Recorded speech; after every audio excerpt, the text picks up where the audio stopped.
BRB UK. Worse teeth, better accents.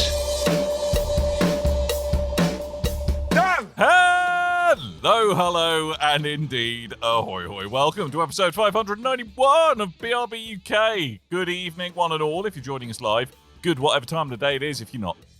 You missed the fun. I'm making a big gamble there that actually fun was had. I'm hoping it will be. I don't know if it would actually is going to happen. We're joined as ever, or I'm joined as ever, by a very tired Coleman. Say hello, Coleman.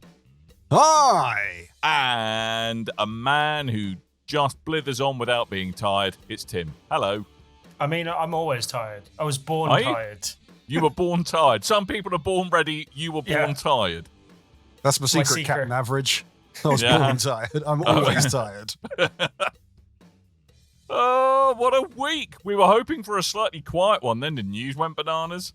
It all went very, very, very silly for lots of very silly reasons. Some more silly than others, others less silly than others. But we'll get to that in a May the silliness bit. Commence. Yes. Yeah. I mean, Tim, to be fair, Tim is the only one who's really had a chance to play anything much this week. But before we unleash Tim on you as he reviews a video game in frankly tedious detail, I just wanted to give everyone a heads up that something stealth dropped this week that I've only had a chance to put 30 minutes into so far. But the 30 minutes I did have put into it, I enjoyed every single chuffing second of them. And that's Hades 2. Hades 2 is now in early release or Hades early access on Steam for £24.99. And I'm having a chuffing good time with it. Too fast, too Hades. Yes. Hades Hellfaster? I don't know. It's a follow-on, unsurprisingly, to the first Hades. Picked up where that left off. Shan't give you any spoilers. But much like the original Hades, Supergiant are really leaning into kind of using this as, hey, we think it's nearly finished, but we need you to help us spit and polish it. It's an incredibly well-polished thing for being in early access already, and they're promising yet more levels, yet more kind of modes, yet more weapons, and a couple of major updates to happen to it ahead of its launch sometime around the end of this year, early 2025. Like I said, more impressions to come next week, but I can't see a reason not to pick it up, but I'll tell you more reasons to pick it up next week. May I ask you a question, Daniel? Of course you can. Well, in that case, I have a question. All right, well, festoon me with a question, sir. Is it just Hades, but blue instead of red?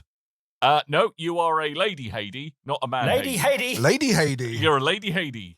I love that. You're a Lady Hades.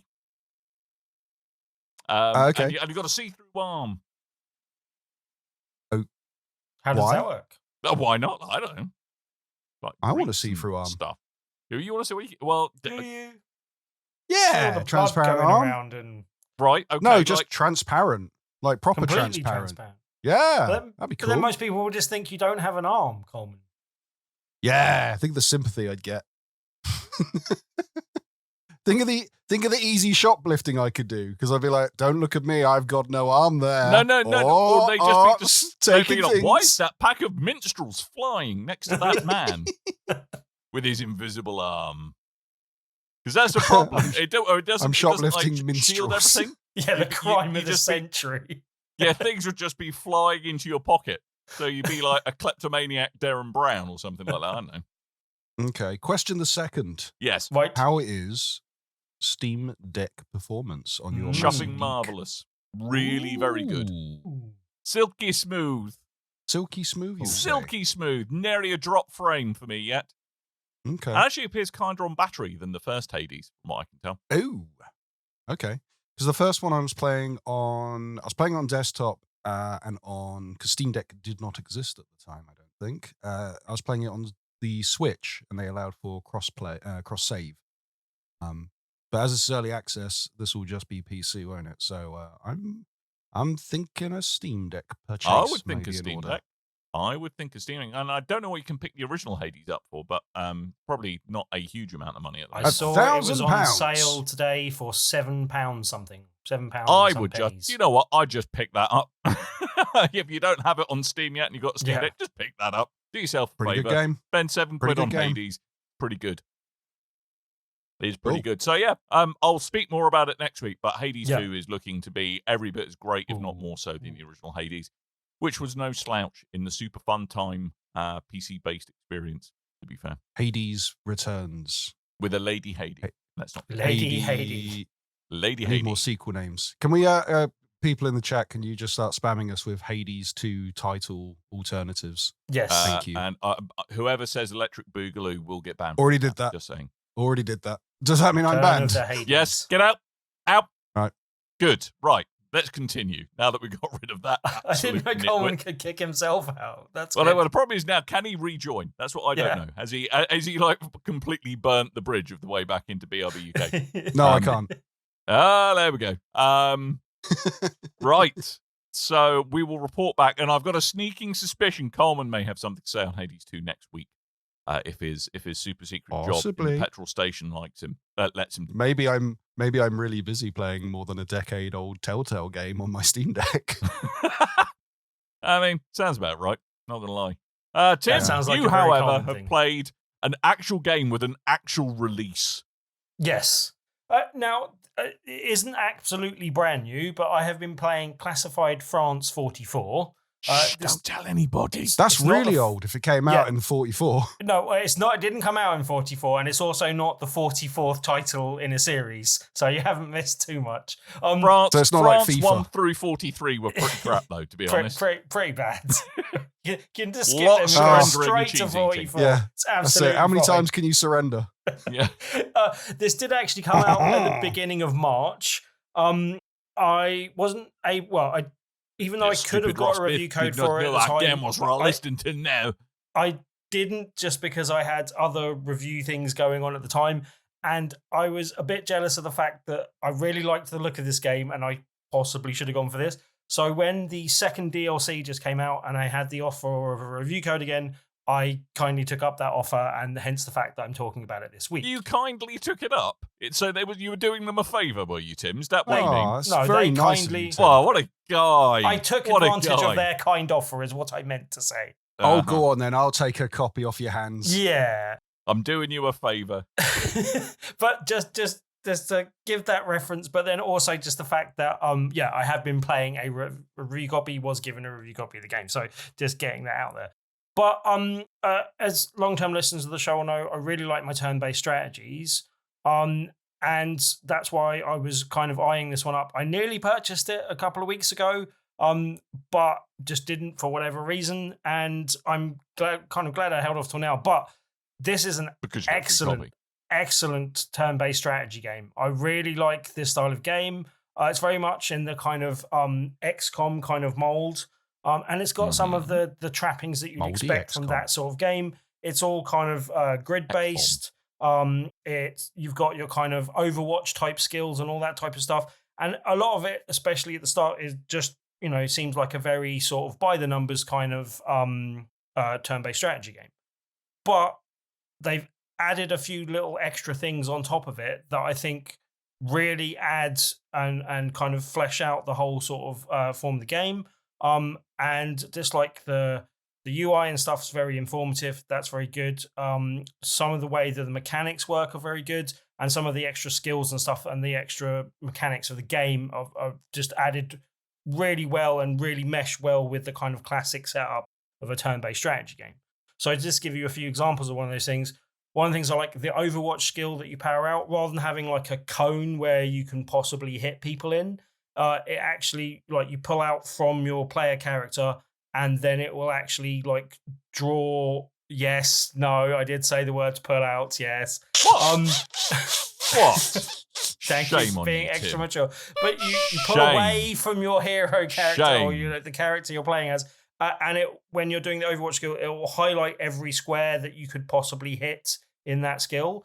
But also, and this is one of the things I really like, and adds to the tactical depth of it, is that you can choose whether you actually hit that target or not. So especially as it's got this kind of whole ambush mechanic and a tactical stealth element to some of the beginning of the levels, it's actually quite good. Like, you can set up the Overwatch, but you can also say, no, don't shoot that target yet, basically.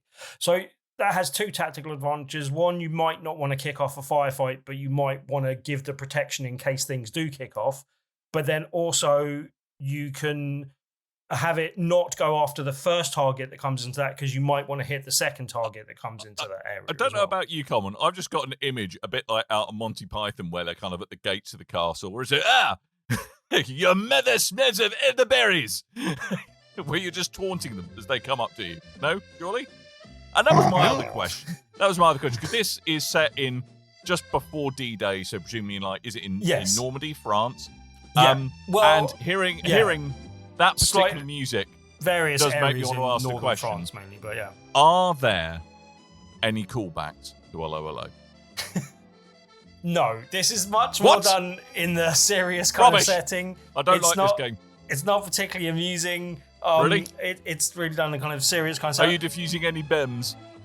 They haven't necessarily said it's based on a real story, but I think that is, and that's kind of what they're hinting at. Hello, Basically, there are... World War II happened, Tim, by the way, just saying. Yes, I know. But the setup is you've got 55 days before D-Day, and there's a troop of 3 troopers, and this is what I'm not sure about, whether those 3 people are historically accurate or whether that's a slight fuzzing of things or not. But there's a kind of World War II. Yeah, but there's an American soldier, a British soldier, and a French Canadian soldier that are parachuted behind enemy lines and are there to help the resistance and kind of set the ground for D-Day by disrupting as many things behind enemy lines as possible. So that's the kind of story setup of what's going on. Hence the fact it's 1944 and that's when all things are kicking off and stuff, basically. But yeah, just to get back into some of the other mechanics and stuff that they've added that are nice. It's got, as I said, that tactical kind of stealth element to it as well. So there's the kind of bits where, at first, if you're not discovered, you can sneak up on enemies and kind of stab them and do silent kills and stuff that then feeds into an ambush meter. And once the ambush meter kicks off... ambushometer. Yes, ambushometer. Then you'll actually get a chance to have another complete turn before the enemies get... It'll alert the enemies, which is one thing that's a bit weird, because a lot of the initial goals that you have for the levels are to do a certain thing before the enemies are alerted. And I haven't quite worked out why it is that I guess I have to sneak round some enemies rather than taking them out, because if you take out too many enemies, it automatically kicks off that ambush kind of thing as well. But generally, that works really well in terms of being able to sneak up on enemies, do stuff, and then have that other go. It adds a nice tactical element to why you would particularly want to be stealthy in those levels as well. And then it's also got a kind of a morale system where even if you're not successful at shooting someone and taking health off them, you can damage their morale, which is good overall because you can actually break their morale, and that means they'll skip their turn, and there's other effects to damaging their morale. Means they won't have as high a chance to hit you and stuff as well.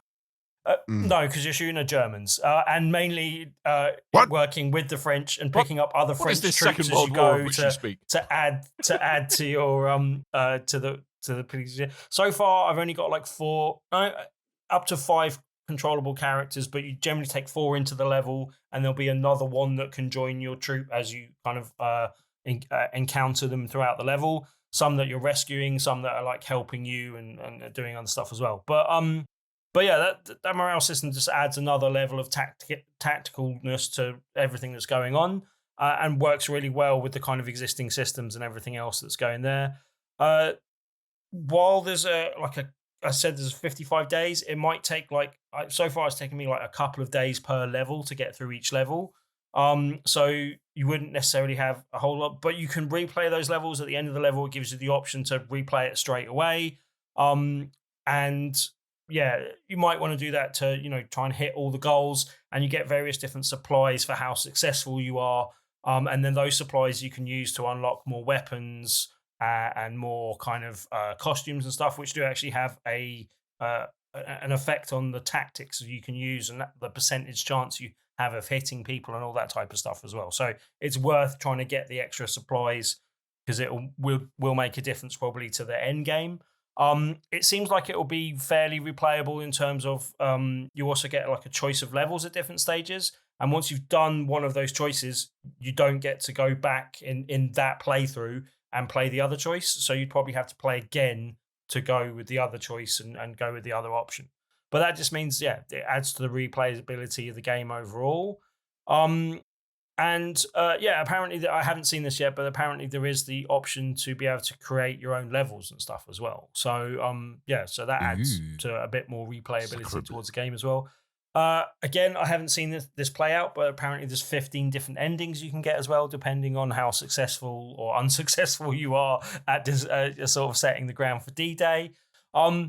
All in all, from what I've seen of the game so far and kind of what I've read up on to fill my gaps in the knowledge, it looks like an excellent game. Like, if it carries on at the pace it is, and I'm fairly early in the game so far, but if it carries on at the pace it is and like unlocking things and giving you new things to do and giving interesting level layouts and stuff like that, if it carries on at the pace of the early part of the game throughout the game, I could see this being my favorite turn-based shooter since XCOM, and it may even exceed that, basically. Like, yep. Are you saying this is better than Mario vs. Rabbids or X-Rabbids or whatever it was called? I prefer it to Mario vs. Rabbids. I prefer it to Phoenix Point. I prefer it to XCOM 2. Wow. Like, it's that high regard for me, basically. So, yeah, like, it really is a fantastic example of a turn-based shooter, and I really like everything that it's doing. Also, what about Marvel's Midnight Suns? It's better than that. I would say so. And it's better than that Alien game that I played that I can't remember the name of as well. Partly because it's also bug-free, which you cannot say for an XCOM game or that Alien game and a few other things that have been heavily in bugs. That may be influenced by the fact that I wasn't playing it at launch, and it's had a little bit to kind of settle in. It was pretty bug-ridden at launch. Yeah. But if they've patched that now, that's good. But so far, I literally have not seen a bug in the game, basically, which for this type of game, as I said, that may benefit from me not playing it at launch. But so far, I'm quite pleased with that because that's not usually my experience of playing this sort of game, basically. So you should play the RTS for Starship Troopers. It's got lots of bugs in it. Yes. Shoot all those damn bugs. And I didn't play War of the Chosen, Kev. I didn't get through that much of XCOM 2. So, yeah, I started it again when I went over to console, and then I didn't get to the DLC. But third time is the charm with asking this question. Yes. Tim. So anyway, I was thinking about... So, a couple of things. I've heard that one of the criticisms about this game is while it does a good job in kind of setting the scene, the historical scene, kind of, and setting the stakes appropriately high. Yeah. I've heard a lot of the characters are a bit culturally stereotypical, like short of the Brit going, tally ho, what oh, let's go into France. Yeah, but that is you. Let's go and shoot those pesky crowds. That right from the little call outs and things that they do, yes, to a certain extent, but I literally think that you would enjoy that side of things, Dan. Like, I don't see that as a negative necessarily, and I think you would see it as a positive.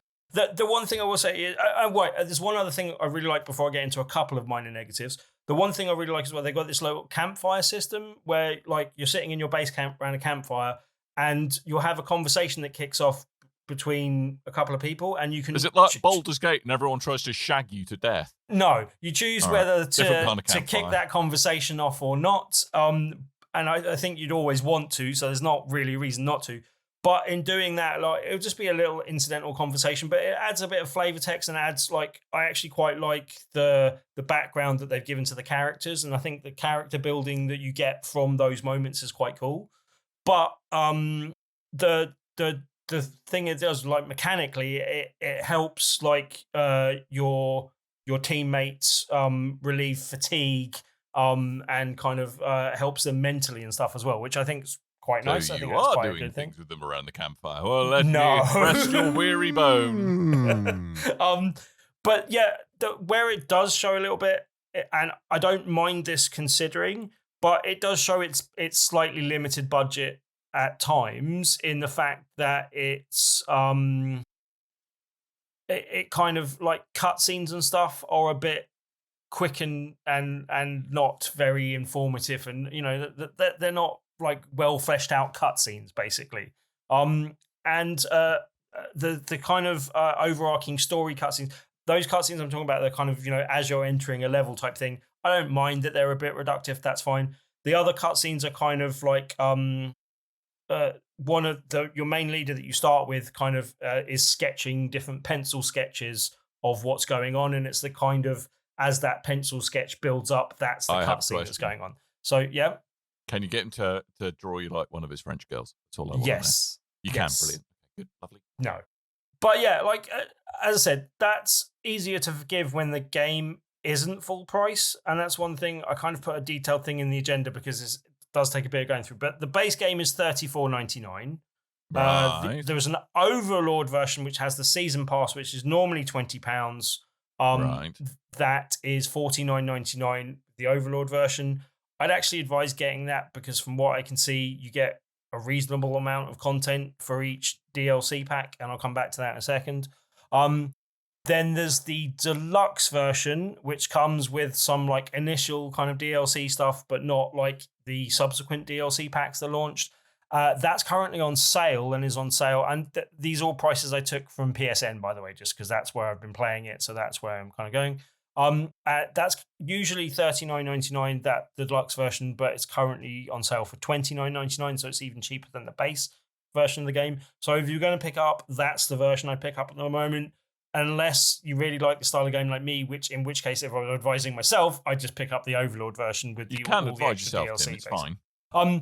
And just because it's the thing that just came out and it's the reason I ended up with the game, so I'll go through what's in the second bit of DLC. It's called the Agent Pack, and it gives players new gear for their covert operations, a new special ops map called Radar, 2 new special ops missions, Overhill, Underhill, and Make Every Kill Count, a new weapon, the Winchester 1912, a new weapon variant, which is the compact version of the Beretta, and a new clothing set, which is the Female Resistant Agent. The Resistant Agent. Yeah, resistance. Yes. I don't want to do it. Don't overdo it. Says, listen to me carefully, for I will only say this once. Yes. And as I kind of alluded to, I've been playing it on PS5. As I said, it runs pretty well there. It's also available on PC and Xbox Series X and S. I might wait until it goes on sale, but I think I might, or depending on how it runs through the PlayStation. But as we talked about before the beginning of the show, I'm possibly picking up your old Steam Deck, Dan, and I think this would be a great fit on the Steam Deck as well. So that's something I look forward to trying out. If the PS5 version doesn't run well, I might just pick it up on the on the Steam Deck as well, on Steam, to play it there. But and talking of which, Tim's gone through the PSN prices. So on Steam at the moment, the base game is £34.99. The deluxe is also $39.99, but the one to go for is indeed the Overlord edition. That's on sale until the 14th of May for £37.49. So pick up the Overlord edition on Steam by the sound. Definitely worth it. Best bang for buck. If this sounds like it would tickle your pickle, so to speak. Tickle, and indeed. Also, I did, just to fully flesh things out, it's by a company that I haven't heard of before called Absolutely Games, but it was published by Team 17. Absolutely. Just to fill that in, but yeah. Amen. But yeah, I really enjoyed it. Highly recommend. Definitely pick it up for that sort of price as well. I think it's very good for that price. Lovely. Just to kind of, for those watching the video, I did have video footage I was meant to insert, and I can't find it, so I don't know where I stored it. So it's all right, Coleman, it's been a very long day. Yep, it's been a very long day. It would stick out like a carrot in an omelette. There we go. There's a hello quote for you. I had Hades 2 footage, and I forgot, and then I had the Classified France 44 footage, and I went, like just towards the end, I went, oh wait, I've not actually played the footage, have I? And then I went looking for it. I was like, I can't find it. I don't know what's happened. It's all going wrong. It's okay, Coleman. It's okay. Here's Orson Welles. Hey! I'm so glad he went out on a high. I really am. I do. His last credited role, it's what he would have wanted. Right. We ought to get to the news, because we have run out of stuff that we done played. Or rather, Tim spoke at excruciating length about the one thing he did play. And me and Coleman, 20 minutes. All right. 20 minutes? Wow. we try 5 to 10 minutes for reviews, Tim. I don't know if you've got that memo. You didn't get that memo? Nah. Over 500 episodes ago. No. Right. So, what a week it has been in the news where there has been actual real-life democracy happening in Helldivers 2. Oh, this has been a week. So, Helldivers 2, available on PlayStation and PC. It is ultimately a Sony-owned franchise. Okay, so I think this is just put that framing up. And the original plan when it was launched was that all people would require a PSN account in order to be able to play the game. But because of some technical challenges at launch, the game director decided, okay, we're going to put that on pause. We're just going to let anyone. We're not going to require they have a PSN account. That's something we'll deal with down the line. So that is all very important context to this. I think I'm going to upgrade it to a brouhaha. I think is probably the appropriate level of carnage. I'm not sure where that comes on the carnage scale, though, Dan. It's probably now a brouhaha. I would say it was a dumpster fire for a while. Okay, so I think we've got we got a schmozzle, then malarkey, then a brouhaha, then a dumpster fire, and then a cluster fudge. Am I having a stroke? What's happening? I don't know. Yes. So Sony decided that now was the time to press the everyone needs a PSN account button on this. Okay. Now. Well, advising it would happen at the end of the month, but yes. Yeah. So now on the surface of this, you might go, so what? But quite a large amount of Helldivers' success is due to how it's gone like gangbusters on Steam, a PC platform where most games, most games like this would have that requirement baked in at the start, so that it's not getting released in countries where said account wouldn't be available. So, like, I think there's 170 countries in which PSN is not available. So I had no idea there was that many countries. Yeah, so when this went live, including Guernsey is one of them, you can't have a PSN account in Guernsey. Not sure Guernsey qualifies as its own country, but there we go. Thanks to this, I learned you can't have PSN in Jamaica. Really? Oh. Yeah. Wow. It's odd. Right, also Estonia as well. It's a made-up country. So unsurprisingly, there was a lot of chaos around this. It went initially from their community manager saying, "Oh, what's the matter? You just sign up for a PSN account. It's only 120 seconds of your life you're giving away." I mean, putting aside the fact that even if these countries could all have a PSN account, you're still demanding that people hand over their personal data for something that they had no need to do so before. So you're forcing them to do something after they've already made the choice to buy your product. So that's a little bit shady. But then you're getting into the realms of, well, you've paid money for something that you can now no longer use. We're going to demand that you sign up for an account which you can't have access to unless you lie about where you live, which is a breach of our terms of service, and then we'll ban you. Tell me where you live. Tell me where you live. So this is all getting a little bit chaotic. And at that point, their community team and their leadership at Arrowhead, the guy who runs Arrowhead did actually say, look, a little bit mea culpa here. I was the one who made the call to not require this at launch, and I could have done a better job communicating it. I'm very sorry. Their community manager pulled what I can only describe as a maverick move. He then said, right, okay, this sucks. We need to make our voice heard, and the way that you can make your voice heard is by review bombing our game. Yeah. So he encouraged everyone to review bomb the game, which led to 215,000 negative reviews for Helldivers 2 going on Steam, pushing its kind of recent reviews all the way into the overwhelmingly negative and its overall over the lifetime product into mixed, which probably did get the attention that it deserved. And I think the right thing was done here by Sony, and they said, you know what? No, okay, we're not going to do that. Now, if it wasn't for the terribly negative press that that it got. I think they probably would have ploughed on with it. I hope that lessons have been learnt here. Now, Good one. as the dust has settled and democracy, I think we can all agree, has prevailed. The community manager, a guy called Spitz, who was encouraging the review bombing, has essentially been invited to no longer work at Arrowhead, a Sony studio. Now, well, don't exactly know why, but we assume it was because of the.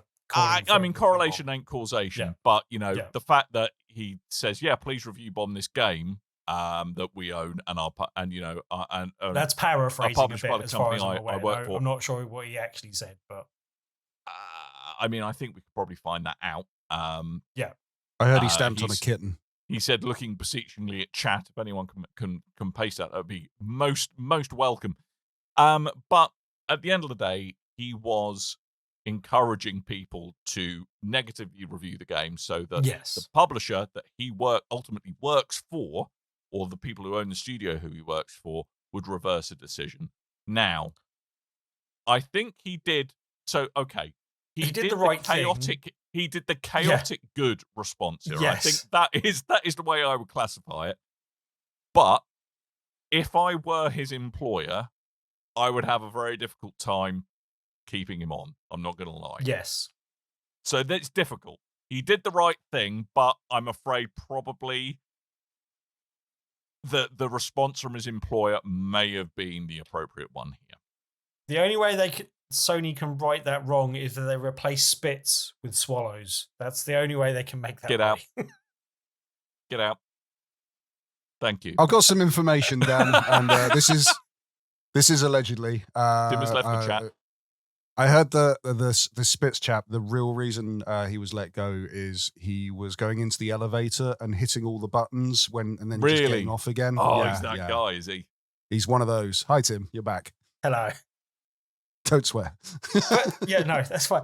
But the one thing I think, like as we said, it was the right thing to do, and I can understand why they would fire him in that instance. It's possibly a breach of the elevator thing, his contract and stuff. Yeah, elevator thing, or kittens, or just encouraging people to review them.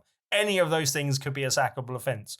But I think most fans and most gamers and most people that are clued into what happened with this would say that it's the executive that pushed the button on this decision and tried to push ahead with this that should be fired. And presumably, like, we haven't heard anything about that, and we don't know that that's the case. But I can bet you it won't happen. Like, they were the person that caused this problem. They were the one, like, that meant that the community manager had to, like, felt it was necessary to kind of make that move. The fact that all the reviews, negatively, which seem to have turned around, they seem to have had a lot of more positive reviews come in and kind of, turn that around again. But yeah, like, I don't know, that just seems, I don't know, it seems stupid that, and Kev is pointing out that Sony don't own Arrowhead, it's just a publishing deal. But it was probably ultimately a Sony executive that was pushing for this to happen. I don't think anyone at Arrowhead was like, we must have PSN signups. You know what I mean? Like, that's not something that Arrowhead would have pushed ahead with. This was somewhere there was a Sony executive that made the decision that they had to do this. And they are in the wrong. They were the one that made an idiotic, stupid move, which cost Sony a lot of negative press. But they won't face any consequences. I'm going to play devil's advocate here. Devil's avocado. Devil's avocado. Yeah.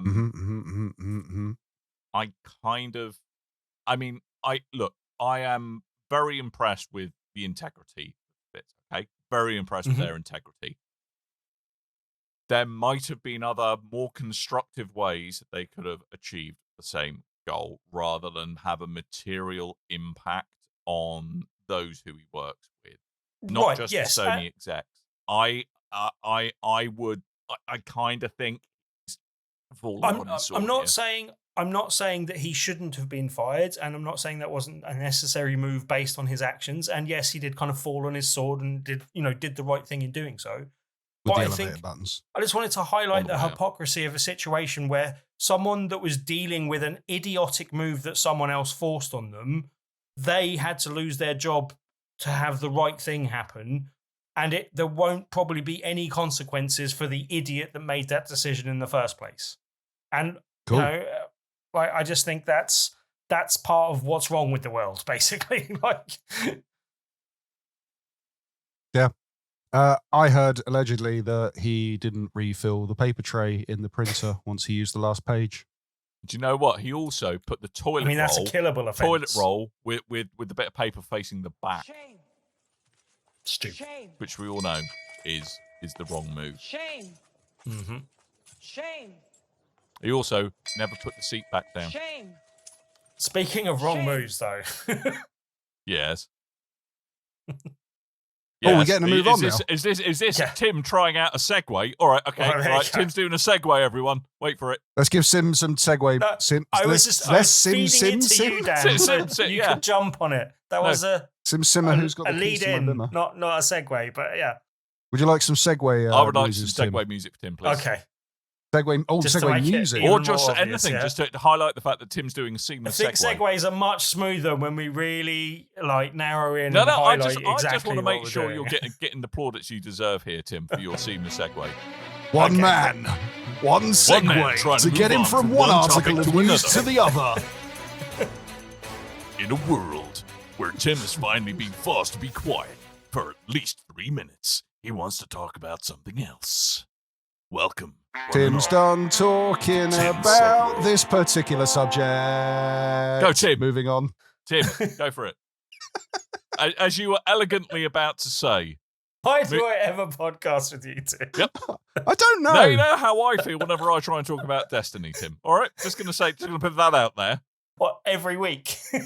To be fair, there has been some good stuff going on with Destiny at the moment. Like they're making practically all the example, all the Carmen, examples. Dan's the ruining DLC my free. segue by talking about Destiny 2. I'm just trying to help you understand how it feels. They released three Dan's PvP, ruining the that's free. segue by talking about Destiny 2. Yeah, I have. Anyway, carry on, Tim. I love today. Right, well, I was just going to say, speaking of wrong Were moves, Sony only made Shunny-minny-minny. one massive. Sony only made Shunny-minny-minny-minny-minny-minny. one massive mistake this week. Right. Xbox All right. decided that was not enough for them. Hold not just one my massive beer. mistake. Hold Yeah. my newly released Fire Red gamepad. Yeah. Ooh, Again, I toasty. was leaving it to you, Dan, because you're the host. But Yeah. No, it's fine. I thought you were going to go with this, Tim. To be fair, usually when someone goes in with the segue, it's usually Coleman doing it. I will happly do this if you really want. So Xbox yes. decided to shoot themselves in the foot not once, not twice, but thrice is what they did. They managed 3 to times a gunshot. Yeah, they really have managed to slightly mess this up. So What Tim, did they look, do, Dan? What? What did they do, Dan? What did they do? Clearly, I'm just being hung out to dry this episode of the new section, despite Tim writing it all in the agenda. So they have shuttered Arcane Austin Tango Gameworks, who made the very fantastic Hi-Fi Rush, and were about to pitch Hi-Fi Rush 2, and literally the carpet got pulled out from under them, and Alpha Dog Yeah. have all been shuttered. So Arcane Austin were the developers of Redfall and Dishonored, and their online co-op vampire shooter will not be updated further. I would argue that's probably kind of all involved. Probably for the Never best. mind. Take it out the back. It would be nice if they fixed and it. Tango Gameworks, most recently known for Hi-Fi Rush, but also known for Tokyo Ghostwire and Evil Within, both the first and the second of that name. They're gonna go. Mighty Doom Studio, Alpha Dog Games. They're gonna have their game switched off on the 7th of August because why? That's just mean, I think. I've never heard and- of that game before. But Yeah, and Roundhouse Studios are going to get merged with the Elder Scrolls Online developers, Roadhouse. ZeniMax. Other jobs are going to go at Bethesda's publishing and corporate teams. I think probably that's not a massive surprise following the merger, I have to say. I mean, it's really, I kind of, a little bit of me just feels that this is a bit of a post-merger contraction in stuff, but really, I'm surprised at some of the decisions they've taken in terms of what they've axed here. A little bit of me has a horrible feeling this is just to divert more resources at that sweet, sweet COD money. But what can you do? You cannot say that Arcane Austin going was too surprising considering how flat on their face they fell with Redfall. And should preface this with, it's horrible when anyone loses their jobs. It's been a horrible kind of year or so in the games industry, and this isn't helping at all. And I feel really sorry for everyone involved, especially as they do seem like talented developers on the whole.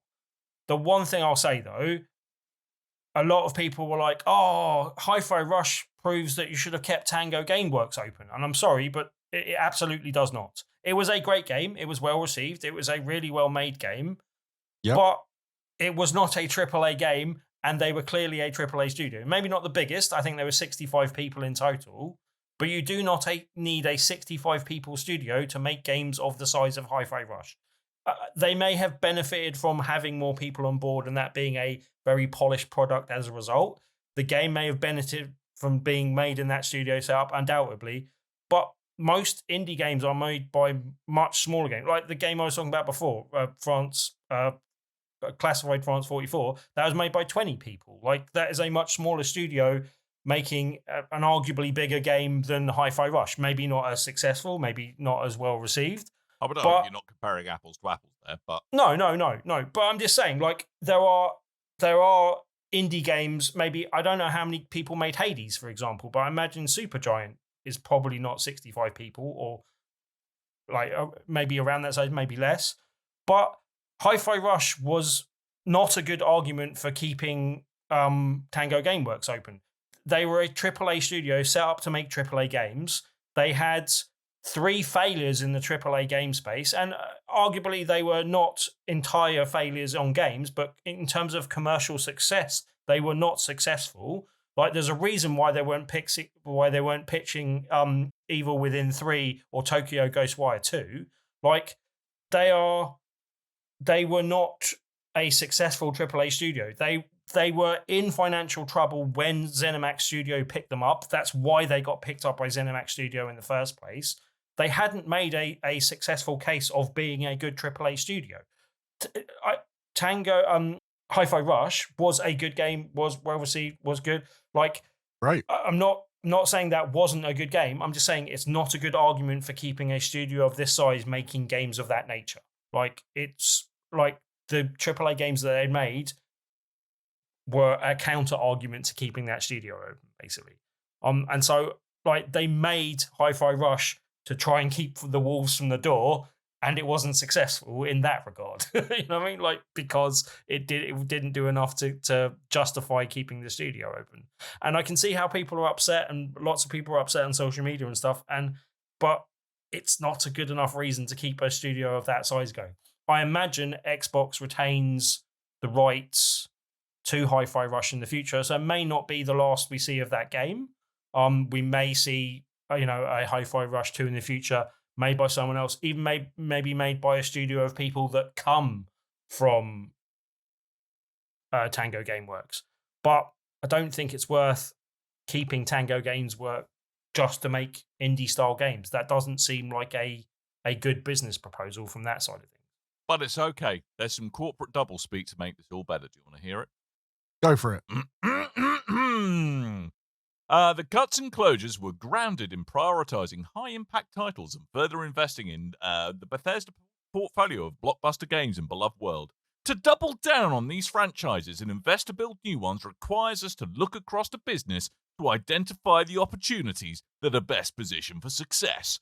This reprioritization of titles and resources means a few teams will be realigned to others and that some of our colleagues will be leaving us. It's not a reflection of their creativity and skill, but it's just to create capacity to increase investment in other parts of our portfolio. Doesn't that make everything better?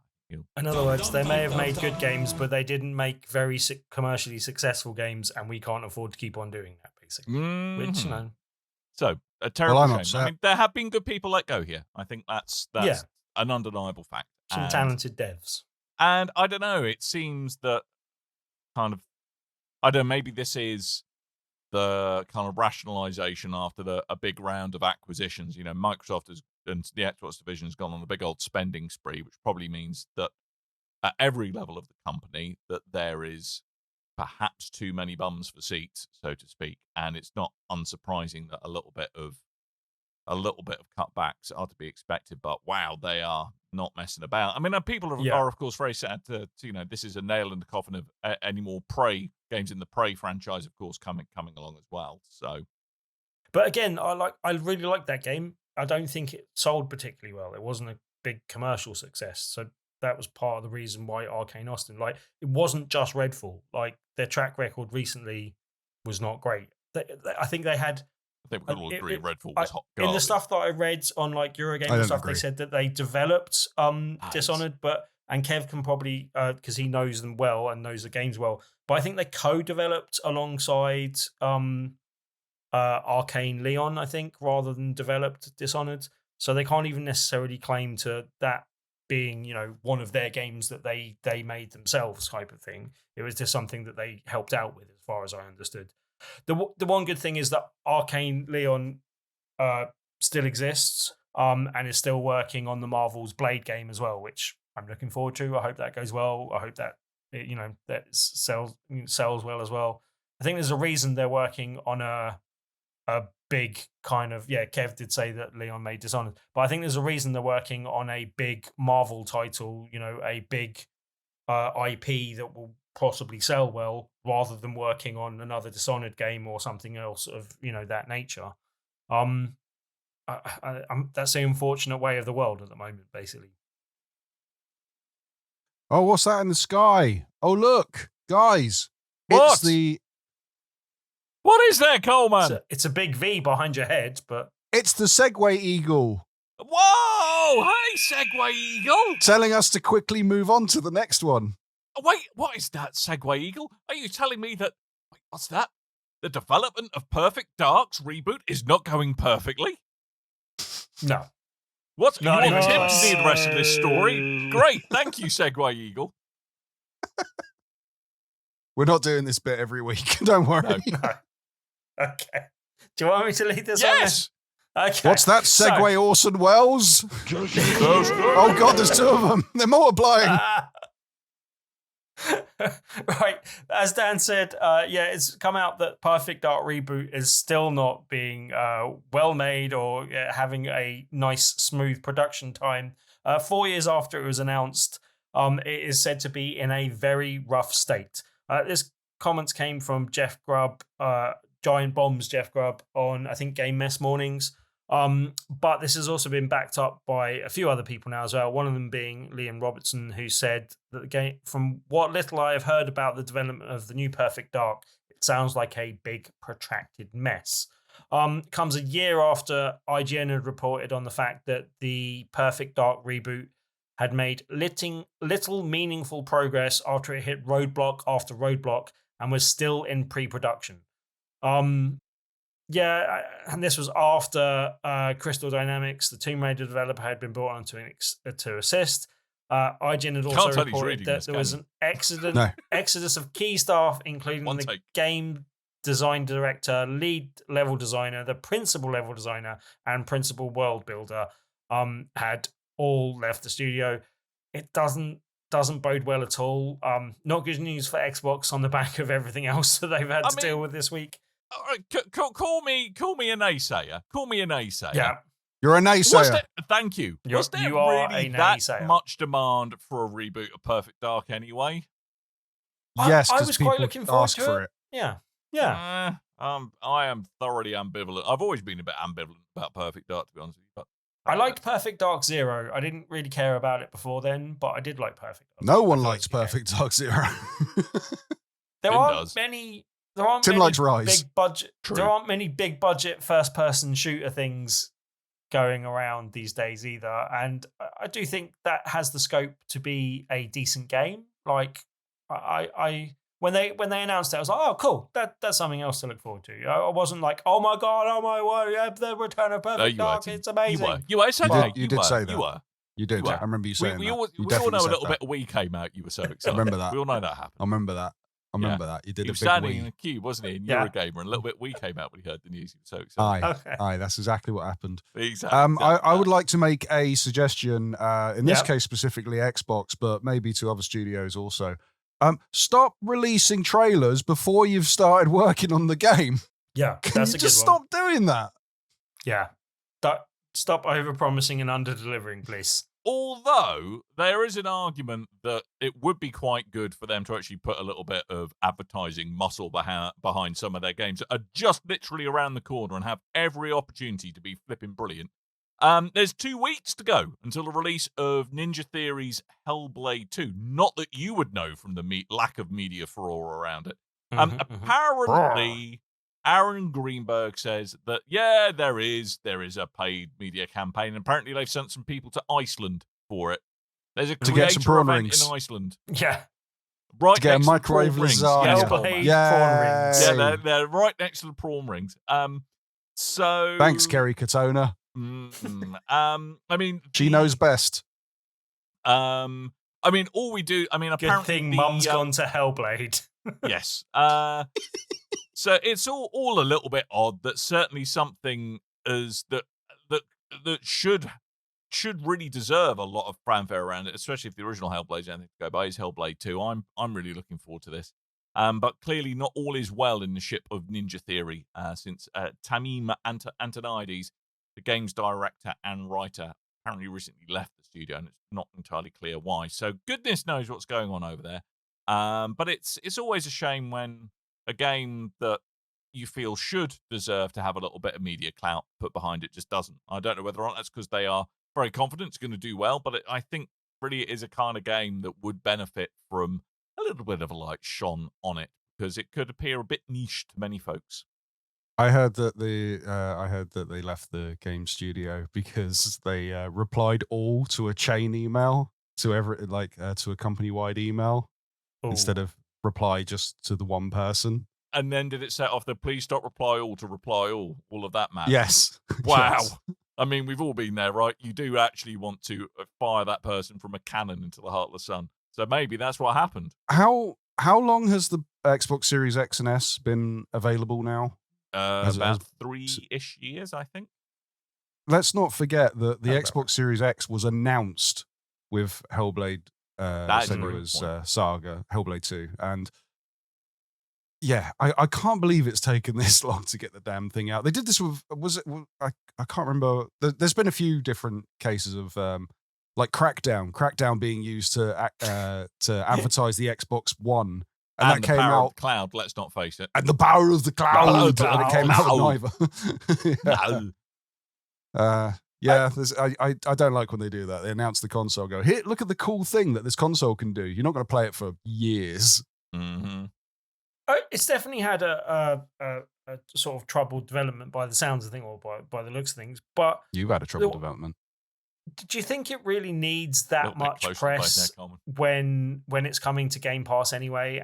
And you know, most hardcore gamers know about it, and other people won't pay that much attention necessarily. I don't think it's necessarily like too bad of them to not have a big media campaign a month in advance of this. Like, I think it makes sense to do it closer to when the launch is, or at launch, so that people, when it's advertised, people can go pick it up once it's been advertised, rather than sort of, you know, or at least preload it once it's been advertised to them, rather than just, you know, going, oh, that game's coming, okay, fine, sort of thing. That said, I wouldn't be at all surprised if Ninja Theory is next on the chopping block, having lost the head of the studio in the same way that Tango Gameworks lost Shinji Mikami. I could see that Ninja Theory could be the next one to go. I imagine they wouldn't announce it with the other cuts that they've done, and it might be months down the line, but I can see them getting this game out, maybe, you know, doing some bug fixing and stuff on the back end, and then announcing that Ninja Theory doesn't exist anymore. I do like the I could see that being a very realistic possibility, unfortunately. I hope it's not the case.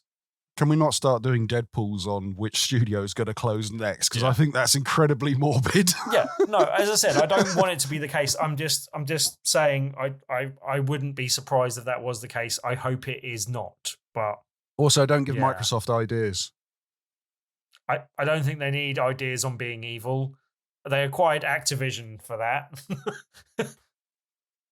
Yeah. Well done, Tim.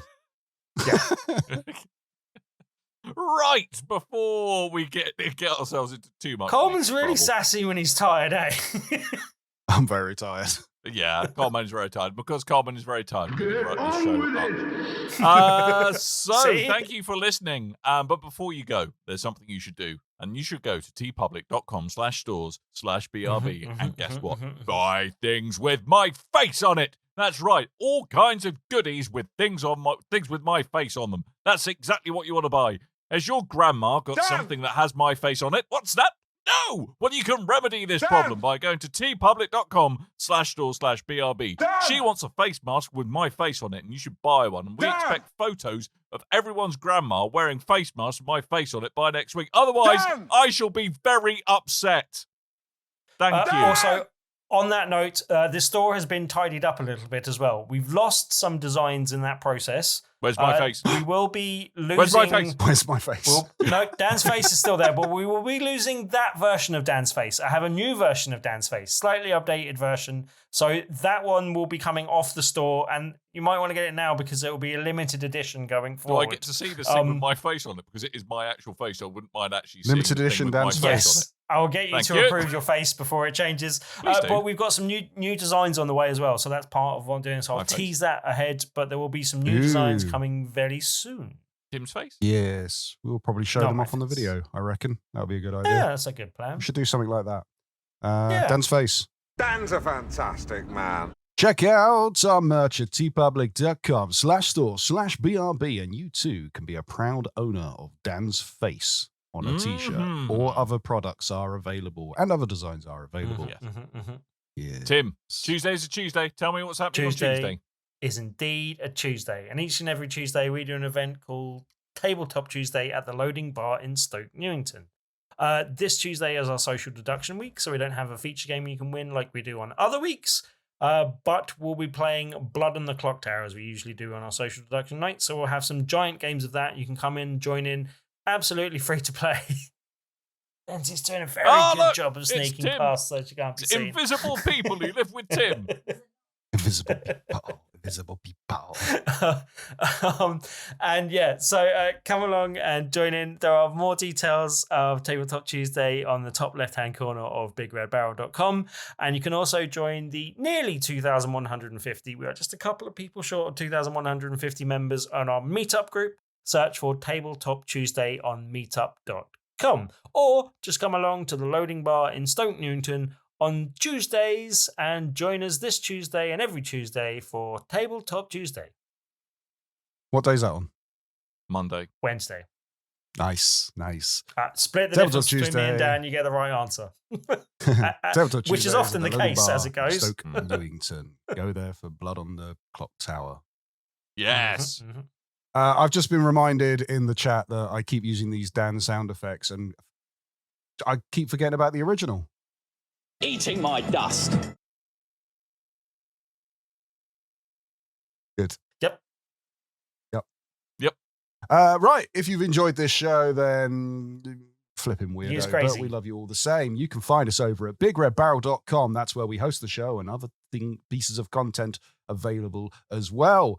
We have a link there for our Discord. We also have a Facebook and a wow, I completely went blank then.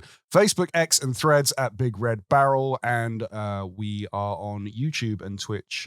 Big Red Barrel for Twitch and Big Red Barrel TV for YouTube.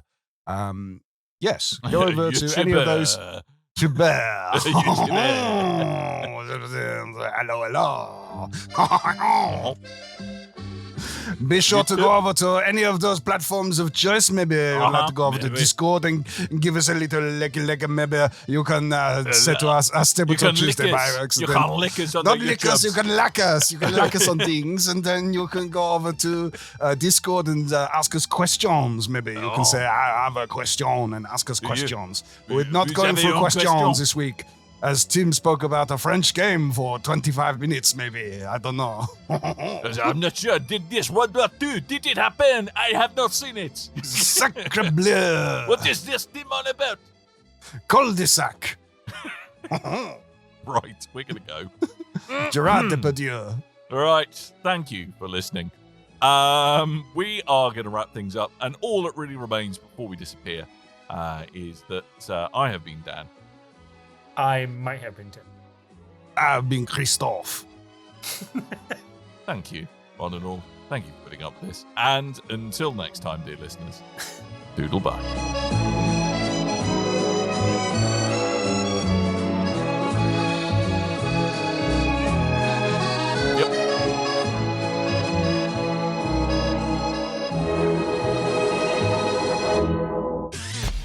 You and your ears are quite welcome for the podcasting goodness that you just heard. Why not roll on over to BigRedBarrel.com for more podcasts, news, reviews, and videos from the biggest, reddest site on the internet, BigRedBarrel.com. And then the healer that I was paired with didn't bother to heal me very much. And I turned to them at one point and went, I could do with some healing. I'm about to die. And they went, oh, I sent you a heal spell. And I'm like, yeah, I know. But you sent me a heal spell in the whole time we've been playing. And I'm about to die. And then I died.